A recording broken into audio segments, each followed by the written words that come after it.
Hello, I am Dr. John Cathanon, and I am the instructor for this course, AJS101, Substantive Criminal Law, which is an online course. A crime is a wrong defined in law that elicits punishment. Now, there are two critical aspects of this definition. First, it has to be a wrong defined in law. That means there has to have been a statute that was passed by the legislature and signed into law by the chief executive, at the state level, the governor, at the national level, the president. Although governors and presidents can veto laws, and then they only become a written statute if the legislature, Congress in the national level, the state legislatures in the local level, if they override the veto by 2/3 vote. But in any event, this has to be a law that was passed and is written in statute. The second thing is it has to have punishment. A law which forbids something which has no punishment isn't really a crime. It's just you did something which they didn't want you to do, but there's no penalty. So it has to be in statute, and it has to have a punishment. If that's the case, it's a crime. Now, let's talk about the concepts of crime. This gets a little philosophical. Natural crimes are crimes that are deeply wrong and recognized as such by most people. These are acts that are wrong in themselves, and the Latin legal term for a crime that is wrong in itself is malum in se. That means bad or evil in itself. Now, these are crimes like theft, rape, murder. These are crimes that everybody intuitively knows without having to take a law course or read it somewhere. And we intuitively know that these are horrible, terrible acts. Malum in se. However, there are other crimes. There are other violations of law that may be just violations, which are non-crimes, that are not evil in themselves. Other crimes created by law are crimes only because a statute makes it so. And these are often not intuitively evil. Jaywalking, operating an unlicensed business. You don't instinctively know that it's bad to cross the street in the middle. You don't instinctively know that you need to get a business license for a certain business or have an occupational license to do a certain type of work. These are only illegal because we say they're illegal. And we call them malum prohibitum, bad because we prohibit them. Now, the reason why we have these types of laws is that in a complex society, where a lot of people have to live and interact with each other, where we have very advanced forms of industry and commerce. I mean, we're not just a bunch of farmers like in the Middle Ages and shopkeepers. We have to pass laws to control the behavior of people because certain acts, although not intrinsically bad, if they're committed by people, will cause disruption and chaos in society. You can't have people going through red lights. You can't have people jaywalking because you would have accidents and traffic wouldn't go right. It wouldn't be safe to live near or cross a street. So these are not intuitively wrong, but we need to make them illegal. Thus, they are malum prohibitum.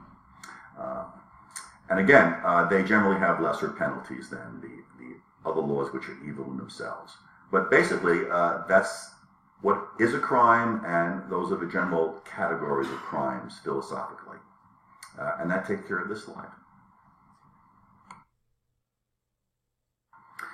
Now let's talk about the difference between criminal law and civil law. You hear those terms thrown about a lot. A criminal action involves the breaking of a criminal law, a recognition that the offense is against all members of society and not just the victim. And this is an important concept. Even though most criminal laws are committed against an individual, somebody is beaten, somebody is murdered, somebody is raped, somebody's property is stolen. Even though they're offenses against individual people, legally, it is an offense against all of society. There'll be a public proceeding if it's a criminal action. We are not a totalitarian nation that has secret trials. Now, there are some exceptions to this. Juvenile proceedings are often closed to the public. But that's not for nefarious purposes. That's to protect the privacy of the child. Certain terrorism trials are also not public, but that's very unusual situations. Because these criminal acts are acts against everybody and not just the victim, they are prosecuted by the state.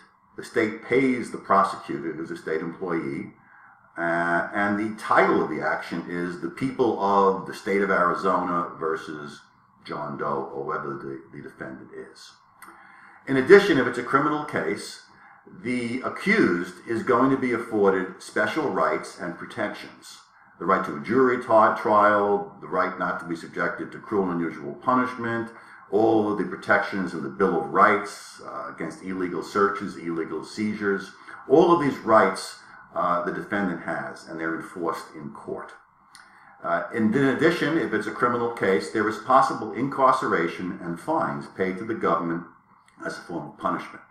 The more serious crimes are felonies. You can go to prison for a felony. The less serious ones are misdemeanors.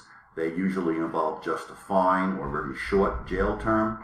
There are also acts against criminal law that are not technically crimes. These are violations where you don't get a criminal record, and they're usually just fines, jaywalking, speeding, littering, those types of things. In addition, if it's a criminal case, there is blame and condemnation to the guilty party.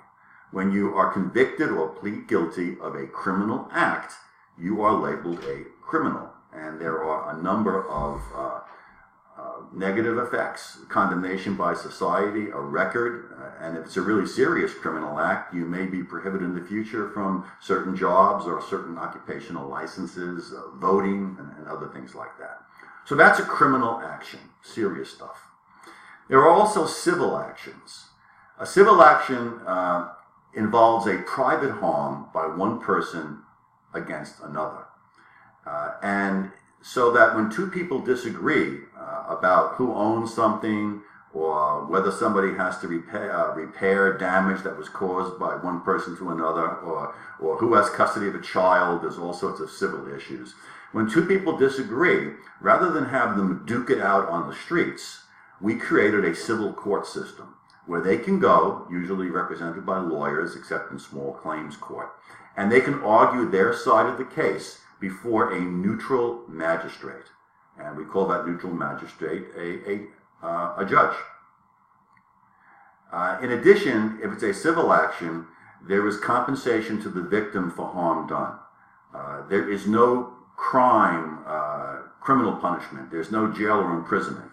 In a civil action, two people disagree, and a judge decides who is right, and the judge will give them damages. Compensatory damages to compensate them from the harm done.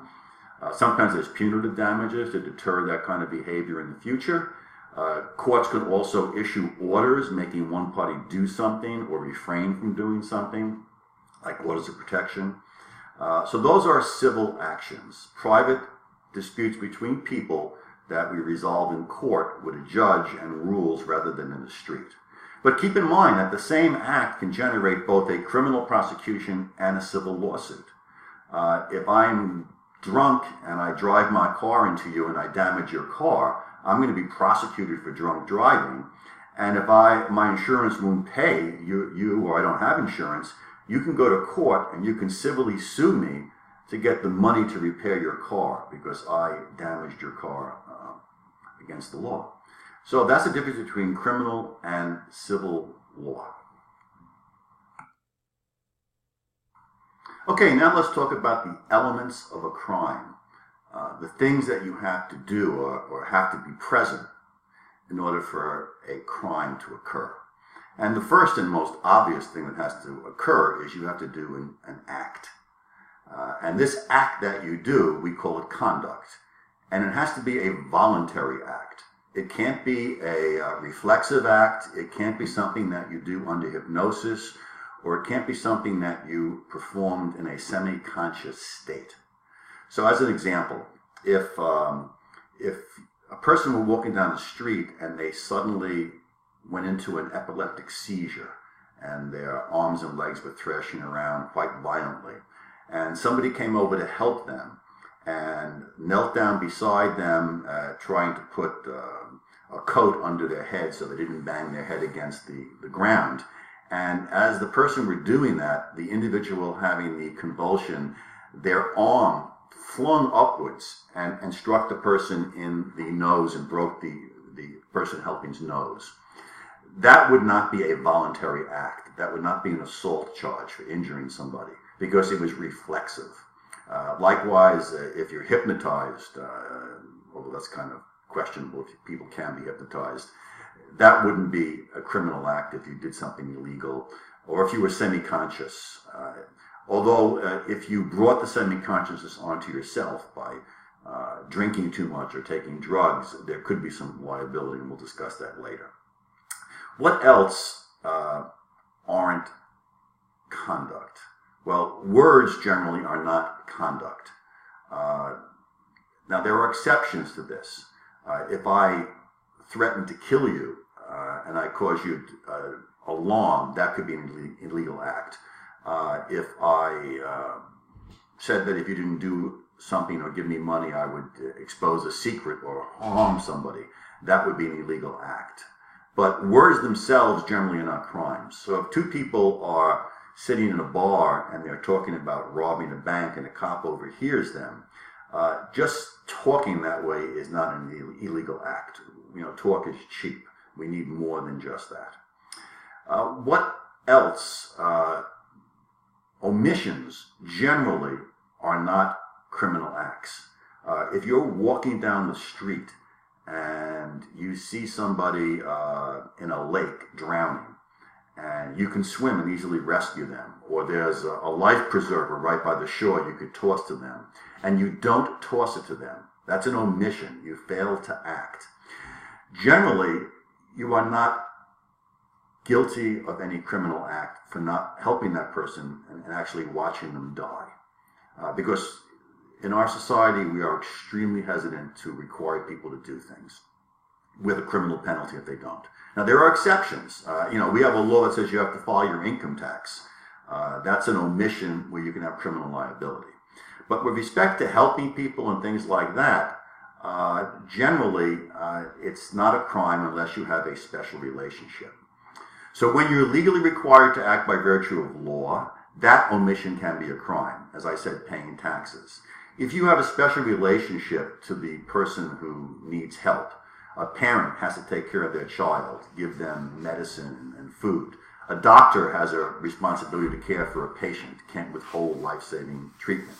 Those are situations where there are special relationships, and a failure to do something that harms somebody could be a criminal act by virtue of the special relationship. You can also be responsible for not doing something, usually helping or rescuing somebody, if you're the one responsible for a situation where somebody needs help. So if you're driving down the road and you see somebody in a car accident who's bleeding, and you don't call 911 and they die, you're not liable for their death because you have no special relationship to them and you didn't cause the accident. On the other hand, if you caused the accident, then you would be required to help the person who's bleeding if you could, at very minimum to try to get help for them. And if you didn't, that would be an omission, and if they died, you might be liable for some lesser homicide offense like negligent homicide, or if they were injured, more possibly an assault charge. Let's talk about possession as conduct. Possession can be conduct. If the particular things you're possessing are contraband, are prohibited to possess by law, like an illegal drug, a prohibited weapon, burglar's tools, or stolen property. So possession can sometimes be conduct and get you in trouble. Note, however, that status is not conduct. Status means the condition or state of a person.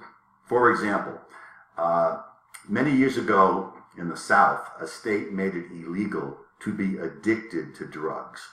In other words, to have the status of a drug addict. The courts ruled that that could not be illegal. Being addicted, having the status of addict, is not conduct that can be criminal. You can't penalize somebody for being addicted. You can penalize somebody for possessing illegal drugs. You can penalize somebody for selling illegal drugs. You can penalize somebody for injecting them into somebody else. Those are all possession actions that can be illegal. But status is not possession. Now, there is a slight exception to that, as there always is in the law, and that has to do with juveniles. If you're under 16, 17, 18 years old, it depends on the state, you have the status of being a juvenile. And while it's not a crime to do certain things like run away from home when you're a juvenile, the police do have the authority to take somebody who has the status of a juvenile who has run away from home, to take them into custody and to return them to their parents. So in most situations, status is not conduct. However, sometimes it could be, like if you're an underage person, but it's not criminal conduct. So that kind of runs through the idea of what is conduct. And as a general rule, when you're dealing with the criminal law, somebody consciously commits an act that's prohibited by law, and that's conduct that can be illegal. But there's more to criminal behavior generally than just the conduct. Other elements must be present for liability, and we're going to talk about them next. Okay, in this slide we're going to talk about two other elements of a crime. Remember, in the last slide we spoke about the need for some sort of conduct, for actus reus. Now we have to have a second element, and that is mens rea, a mental element. So you commit the act, the actus reus, but usually you have to have a certain guilty frame of mind. And this guilty frame of mind we call the mental element, or the mens rea, the guilty mind. And there are four possible guilty minds that you can commit a crime using. The first is intentionally, also called purposely. And you act intentionally when your purpose is to do the illegal act. You want to do it, you do it. You can also act knowingly. Knowingly involves being aware of what you're doing. Generally, we use intentionally when it's an action crime, like killing somebody, injuring somebody, stealing. And we use knowingly when it's a possession type crime, possessing illegal drugs or stolen property. The next two are recklessly and negligently. And they are less guilty states of mind. In both recklessly and negligently, the person commits a very dangerous act that creates a grave risk or death or serious injury to somebody. And it's an act that has no justification. There's no good reason to do it. And you act recklessly when you recognize that this is a very dangerous thing and you do the act anyway. You act negligently when you do this dangerous act without justification, but you don't realize that it's bad and there's a risk of injury. So, for example, if you drag raced down the street, a residential street, and you're driving your car at 80 miles an hour, there's no justification for that. You're not racing to the hospital with somebody dying. And it creates a grave risk of death or injury to people. Anybody backing out of a driveway, you would never be able to stop. So that would be a situation where it could be recklessly if you recognized the danger and did the act anyway. Whereas if you weren't too bright and you did this, but you didn't realize there was a danger to other people, then you would be acting negligently. The difference? Well, if you were doing that drag racing, you killed somebody, and and it could be proven in court that you recognized the risk and did it anyway, then you're guilty of recklessly killing somebody, and that would be manslaughter. If, on the other hand, you could prove that you were stupid and you didn't realize it, then you would have negligently killed somebody, and it would be criminally negligent homicide. Manslaughter might get you 10 years in prison. Criminally negligent homicide might get you a few years in prison. Keep in mind that with both recklessly and negligently, you had no intention to kill that person who you hit when you were drag racing. All you wanted to do was drag race. You didn't intend to kill anybody. That was an accident. But under the circumstances, it might be reckless or negligent.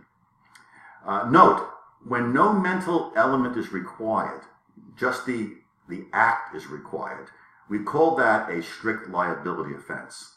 And such laws usually involve crimes where proof is hard to get, but the penalties are low. For example, speeding. Most people don't intentionally speed. Some do. But a lot of people are just driving down the highway, and especially if it's a road that's been posted too low, you think you're driving at an okay speed, but you're actually over the limit.